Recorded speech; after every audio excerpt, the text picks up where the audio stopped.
સાબરકાંઠા જિલ્લાના હિંમતનગરથી શામળાજી હાઈવે પર હિંમતનગરથી 30 કિલોમીટરના અંતરે આવેલ સહયોગ કુષ્ઠ ટ્રસ્ટ નામની સંસ્થા છેલ્લા 35 વર્ષથી નિરંતર રક્તપિત્ત, દિવ્યાંગ તેમજ જેનો કોઈ આધાર ન હોય એવા અને સમાજથી તરછોડાયેલા લોકોનું આધારસ્તંભ બની રહ્યું છે.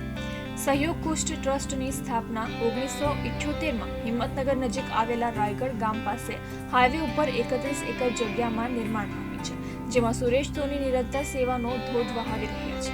સુરેશ સોની મૂળ વડોદરા જિલ્લાના સિનોર ગામના વતની છે.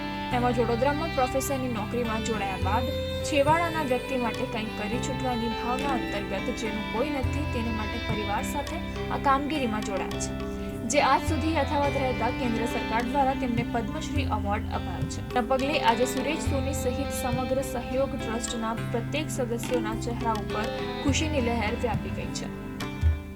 ये अवार्ड का नाम सुनकर ही हम पहले तो बहुत खुश हो गए. कल शाम से जब से हमको पता चला, टीवी में हमने जब देखा तो हम इतने भावान्वित हो गए कि हम बयान भी नहीं कर सकते कि हम इतने खुश हैं.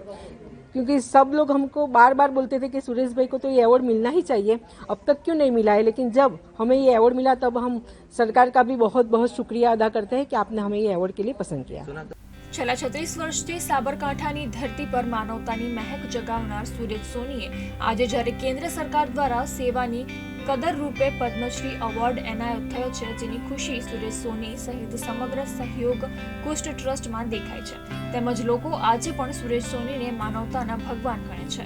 આજે જ્યારે તેમના નામની જાહેરાત પદ્મશ્રી એવોર્ડ માટે કરાઈ છે, ત્યારે સ્થાનિક કક્ષાએ લોકોની સેવાનો અવિરત યજ્ઞ ચલાવનારની સાચા અર્થમાં કદર અને કિંમત થઈ હોય તે પરિવારજનો માની રહ્યા છે.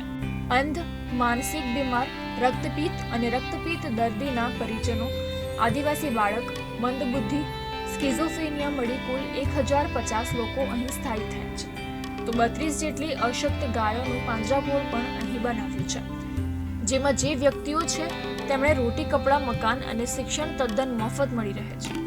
તમામના ઘર આગળ સંપૂર્ણ સ્વચ્છતા, તમામ લોકોને 2 ટાઈમ જમવાનું અને પાકું મકાન પણ બનાવી આપ્યું છે. જ્યારે અહીંયા રહેતા વિદ્યાર્થીઓ ઉચ્ચ શિક્ષણ પ્રાપ્ત કરીને નોકરી પણ મેળવે છે. રક્તપિત્તના દર્દીઓ રોગમાંથી મુક્ત થઈ સારું જીવન પણ જીવી રહ્યા છે અને એનો શ્રેય માત્ર સુરેશ સોનીને આપી રહ્યા છે. हमको बहुत बहुत खुशी हुई कि भारत सरकार ने मेरा नाम पद्मश्री अवार्ड के लिए चुना गया. वहाँ 1056 लोग रहते हैं. उनकी ओर से मैं भारत सरकार का शुक्रिया अदा करता हूँ.